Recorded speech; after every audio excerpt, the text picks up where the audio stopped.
First, let me apologize for the shitty quality of my video. I have a pretty shitty camera. And start off by saying your heart is in the right place, but I feel you're going about it all wrong. Suggesting some of the things you do about tricking little old ladies. I'm sure the majority of Democrats watching this video are cringing right now. And for any Republicans that think that's a good example of a Democrat, you're ignorant. Open your ears, open your eyes, and learn to know who your opponent is.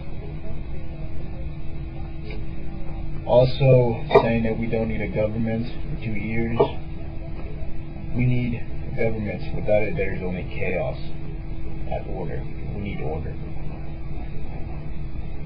So I disagree with some of the things you have to say, but I do think we need to do something about this presidency, about Bush, about Rumsfeld and Cheney. There's 2 websites that I like, that I've checked out, that are legit. The first one is vote2impeach.org. It's an online petition to start impeachment proceedings. It's got 740,000 so far, and word is spreading. The other is worldcan'twait.net, a site that talks about doing something about this presidency and about a lot of the protests that are going on. They had a big one October 5th, where there were several different simultaneous protests going on in over 200 locations all at the same time. In total, they had about 100,000 people participate. I'm sure if they set up another one, we can have higher numbers, we can have bigger numbers. I don't think this is all about the war, because no matter who you choose, Democrat or Republican, you can't just cut and run. We're in it too deep now. The problem started when Colin Powell suggested 500,000 troops, and Donald Rumsfeld, in his infinite wisdom, thought that a quarter of that would be better. He thought that with only 125 or 120,000 or so, it would be a smaller force, it would be easy to deploy, it would be cheaper, it would go in, shock the enemy with overwhelming power, it would get out, and it would be a short war. Obviously, he was wrong. Such a small amount of troops, the borders were never secured properly. We are fighting Iraqis, we are fighting Iranians, Pakistanis, Afghanistanis. We are fighting people from all over the world.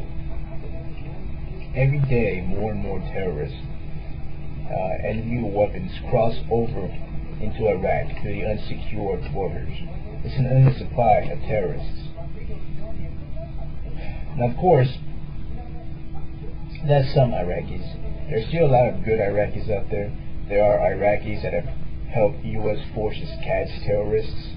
There are some that have even saved their lives by seeking medical attention for wounded soldiers, Marines. But, of course, many of them are pissed off now. That's why we can't just take off. If we take off all the terrorists, all the Al-Qaeda insurgents, all those people, the pissed off Iraqis that are there now, will get stronger, will take time to collect more weapons, and they will strike again. What we need to do is what McCain suggested. A lot of people don't like the idea, but if you stop and think about it, it's the best thing to do. McCain wants to send more troops. Like I said before, we don't have enough people to secure the borders. We don't have enough people to go on patrols. So our guys are being overwhelmed, and the results are obvious. It's, deaths every day. October being the worst in the last 2 years.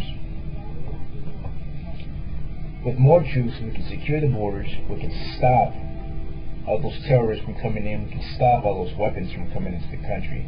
We can get a better hold.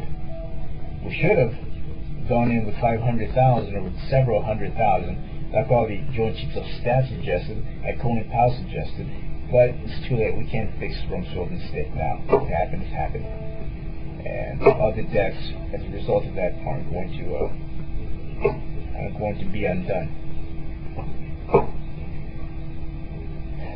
So, my last statement is, don't vote Republican because you're a Republican, and don't vote Democrat because you're a Democrat. I think that's the problem with this country.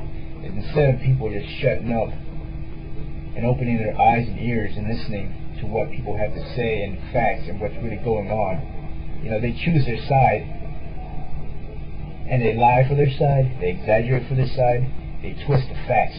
What can I do to make the other side lose? What can I do to make my side seem smarter or better? It's bullshit. If we were all real Americans, would sit down, would look at the candidates, and would say, who is best for this country? And every once in a while, if necessary, you'd say, you know what, my guy was wrong. Maybe I should change my mind. Instead of just standing behind him no matter what. Now, when I said before, this wasn't just about the Iraqi war, and I say that because impeaching President Bush may not do a whole lot for the war, but it's going to stop him from breaking all the laws he's breaking. It's going to stop him from torturing people. It's going to stop him from wiretapping our phones, which is illegal, in case the Republicans didn't know. It's going to stop him from going in and changing laws. He doesn't bother even to veto anything that he disagrees with. He allows things to pass, and he just ignores them. Changes the same way. And I do have to wonder, what's Cheney's view on all this? He has quite a bit of stock in Halliburton because he used to be the CEO of Halliburton. They went from a few $100,000 to several $1 million.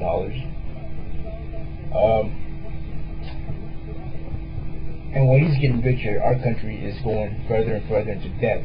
There are about 20,000 private security contractors, or mercenaries as they're called, Blackwater, DynCorp, and several other companies from other countries. Because, like I said, we need more troops, but they don't want to piss off the American people by sending more U.S. troops. They pay more money to have security contractors. And these guys get paid 3, 4, 5 times more than a U.S. soldier, Marine, or sailor, or airman. Can't trust a man like that.